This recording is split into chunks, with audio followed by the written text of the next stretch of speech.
सब कैसे हो। आशा करती हूँ आप सब अच्छे हो, मस्त हो, लाइफ को अच्छे से एंजॉय कर रहे हो। आज की हमारी स्टोरी है, एक लड़की को देखा तो ऐसा लगा, एपिसोड 1670। वीडियो पसंद आए तो लाइक से सब्सक्राइब और कमेंट करना मत भूलना। बिना किसी देरी के वीडियो स्टार्ट करेंगे। Video start. श्रेया का फ़ोन कटने के बाद अनिका जल्दी से रोहित के साथ श्रेया के पास पहुंच जाती है।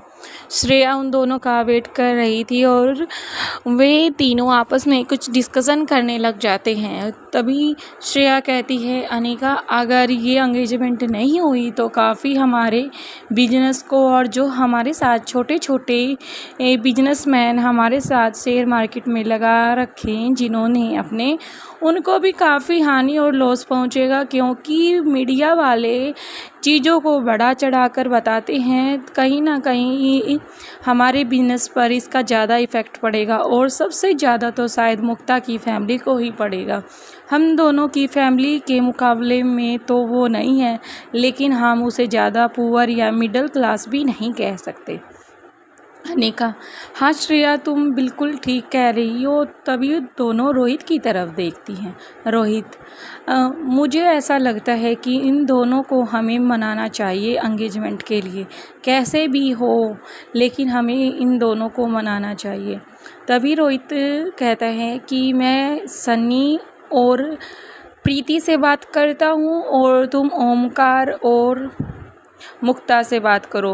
तभी दोनों ने डिसाइड कर लिया। जल्दी से रोहित मारवा उन दोनों सन्नी और प्रीति को अपने पास बुला लेता है, और श्रेया एंड अनिका दोनों ही ओमकार और मुक्ता को अपने पास बुला लेते हैं। दोनों एक दूसरे को अच्छे से कॉर्नर में ले जाकर समझाने लग जाते हैं। काफ़ी मेहनत मुश्किल के बाद उन दोनों को आखिरी नतीजे के लिए उन्हें कुछ टाइम दिया जाता है। तभी जो पेयर थे वो अपने अपने जोड़े के साथ जाकर खड़े हो गए। तीनों उन चारों के वेट कर रहे थे कि इनकी यस होगी या नो होगी। तभी रोहित सीधे शब्दों में उन्हें बताता है, देखो सनी, बात दरअसल ऐसी है, कहीं ना कहीं जब तुम मुक्ता से अपने दिल की बात कह रहे तो मैंने वो सुन लिया था, और उसे दिल पर लेने की कोई भी ज़रूरत नहीं है, क्योंकि हम लास्ट टाइम से वहाँ तक नहीं थे। बस जहाँ तक हमने सुना है, मैं वहाँ तक ही इस डिसीज़न पे पहुँचा हूँ। तुम मुक्ता से एंगेजमेंट कर सकते हो, क्योंकि ये तुम्हारा और मुक्ता का कोई भी इसमें इंटरफेयर नहीं होगा शादी के लिए, क्योंकि बस अभी हम एंगेजमेंट करना चाहते हैं ताकि जितने भी हमारे मेहमान आए हुए हैं उन्हें यहाँ से बिना एंगेजमेंट के ना जाना पड़े। इसे हमारी फैमिली और साथ मुक्ता की फैमिली को काफ़ी लॉस होगा। भले ही तुम्हारी अलग से डिसीजन है, अलग से सोच है, लेकिन वो हम इन दुनिया वालों को ये बात नहीं समझा सकते, खासकर मीडिया वालों को। तुम्हें भी पता है, तड़का के भड़का के चीज़ों को फैलाना अच्छा लगता है उन्हें। तभी सनी भी रोहित की तरफ देखते जा रहा था, क्योंकि सनी रोहित की एक भी बात का इनकार नहीं कर सकता था। तभी मुक्ता आगे आती है और कहती है, रोहित भैया, बस मैं ये चाहती हूँ कि आपके बर्डन से ये एंगेजमेंट ना हो। सनी का जब दिल करेगा वो तब हम दोनों की एंगेजमेंट के लिए हाँ कर देगा, क्योंकि मैं नहीं चाहती आपके बर्डन और मेरे बर्डन से ये अभी एंगेजमेंट हो। तभी रोहित कहता है, मुक्ता बात ऐसी है। तभी मुक्ता कहती है, प्लीज़ भैया मेरी बात को समझो, रही है हमारी फैमिली की बात तो वो काफ़ी अरसे से मुश्किलों में फंसी है, और अपने आप को निकालने का उनमें हुनर है, और अब भी शायद हम इस अपने हुनर को आजमाएंगे और आगे की तरफ बढ़ेंगे। दूसरी तरफ अनिका और श्रेया दोनों ही प्रीति और ओमकार को समझा रही थी। प्रीति से कह रही थी, श्रेया, प्रीति तुम्हें चिंता की कोई बात नहीं है, तुम मेरी बहन हो, पहले मेरी बहन हो, बाद में मेरी देवरानी हो। मैं सबसे पहले मैं तुम्हें वहाँ मिलूँगी, क्योंकि सन्नी के पेरेंट्स वहाँ नहीं रहते, ओमकार के पेरेंट्स वहाँ नहीं रहते। इसलिए वहाँ पर तुम्हें गुलेरिया हाउस में ही रहना है। इसलिए आपके और अच्छे से स्वागत के लिए मैं हर वो तैयारी करूँगी जो एक सास अदा करती है। आप मुझे सास भी मान सकती हैं अगर आपका दिल करे तो। मैं आपको सास की कमी बिल्कुल भी नहीं होने दूँगी। रही बात करण गुलेरिया की, वो तो तुम्हें कब से अपनी बेटी ही समझ चुके हैं, क्योंकि अनिका जैसे तुम्हारी बहन है वैसे ही वो तुम्हें अपनी बेटी समझते हैं, अनिका की तरह। तभी काफ़ी बात श्रेया ने कही, उसके बाद अनिका बोलना स्टार्ट कर दी है। ओमकार, ये तुम दोनों के बीच की कोई भी ऐसी बात नहीं है जिसे तुम एक दूसरे से नाराज़ हो, एक दूसरे से बात ना करो। तुम दोनों अगर साथ रहोगे तो बड़ी से बड़ी मुसीबत का सामना हंसते हंसते कर जाओगे। अगर तुम ऐसे ही अलग अलग रहोगे तो तुम अपना काम पर कोई भी फोकस नहीं कर पाओगे जो तुम्हें करना है। इसलिए मेरा मानना यही है कि तुम दोनों शादी बाद में कर लेना, पहले एंगेजमेंट हो जाए। मैं भी चाहती हूँ कि मेरी फैमिली में जितने भी बंदे फैमिली मेंबर, बड़े से बड़े बिजनेसमैन जो भी आए हैं, वो आज का जो महा उत्सव हमने अपने मारवा हाउस में लंबे टाइम के बाद रखा है उसे अच्छे से एंजॉय करें। और तुम्हारी खुशी में सभी शामिल होने के लिए अपना कीमती टाइम निकाल कर आए हैं, तुम उनकी रिस्पेक्ट करो ताकि वो तुम्हारी रिस्पेक्ट करें। अगर तुम में से कोई भी कपल अगर एंगेजमेंट नहीं करता है तो ये मत सोचना कि वो यहाँ से खाली हाथ जाएंगे, बल्कि ये तुम चारों की ही बदनामी होगी। ये क्योंकि तुम चारों एक दूसरे से आपस में प्यार करते हो कपल, और तो उसके बाद भी तुम एंगेजमेंट नहीं कर रहे तो वो पता नहीं क्या समझेंगे। शायद वो ये समझेंगे कि बड़ों की ज़बरदस्ती से ये एंगेजमेंट हो रही थी और इसलिए तुमने इसका विरोध किया और इसलिए तुम चारों ने इसको निकार दिया।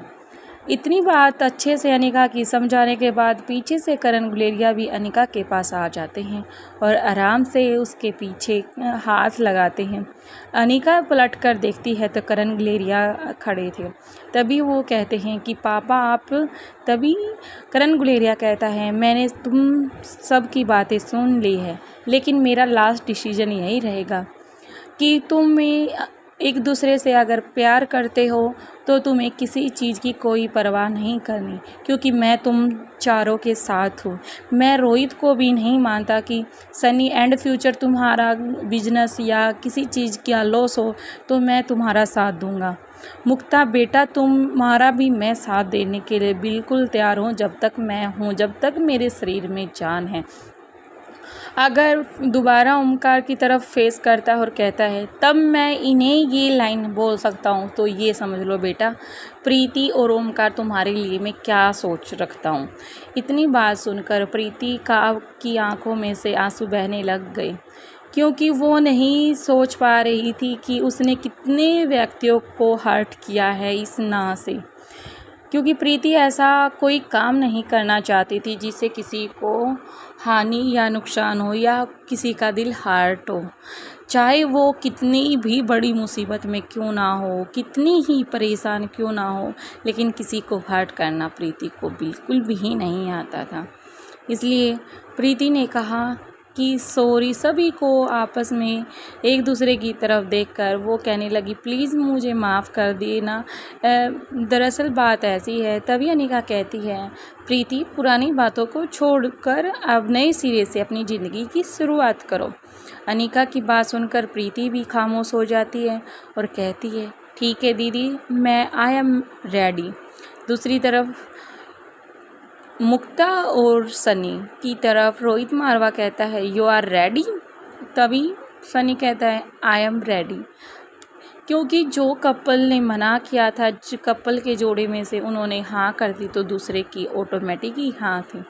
लेकिन सभी ने को कहा रोहित मारवा ने चलो अब अंदर चलते हैं, मैं तुम चारों की एंगेजमेंट के लिए अनाउंसमेंट कराता हूँ। तभी सनी के साथ साथ प्रीत मारवा कहता है, चलो मैं तुम्हारी एंगेजमेंट की अनाउंसमेंट कराता हूँ, कहीं तुम्हारा दोबारा से कोई प्लान तो नहीं बन जाए। इतनी बात सुनकर सभी के चेहरे पर हंसी आ जाती है। जब सनी आगे की तरफ बढ़ जाता है लेकिन मुक्ता पीछे रह जाती है। दूसरी तरफ प्रीति आगे बढ़ जाती है लेकिन ओमकार पीछे रह जाता है।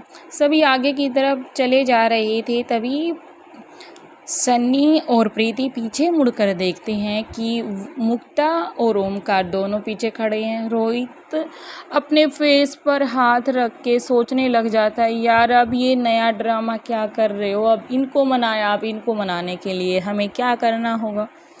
तभी श्रेया का दिमाग दौड़ा और जल्दी से जाकर ओमकार के पास खड़ी होगी। अनिका भी सनी के जाके पास खड़ी होगी। उन दोनों ने इन दोनों के कान में कुछ कहा और जल्दी से अपनी अपनी रिंग अपनी पॉकेट में रख ली। जल्दी से उनके पास जाकर कहा, विल यू मैरी मी। दूसरी तरफ उसने भी कहा, विल यू मैरी मी। तो उन्होंने अपना हाथ कर दिया और वो सभी हंसने लग गए, क्योंकि उनके पास अभी रिंग तो थी, अभी पहनाना नहीं चाहते, लेकिन वो उनकी यस और नो लेना चाहते थे। उन्होंने यस किए तो फिर सारे दोनों कपल अंदर की तरफ बढ़ जाते हैं। थैंक यू फ्रेंड्स, वीडियो पसंद आए तो लाइक से सब्सक्राइब कमेंट करना बिल्कुल भी मत भूलना। Thank you.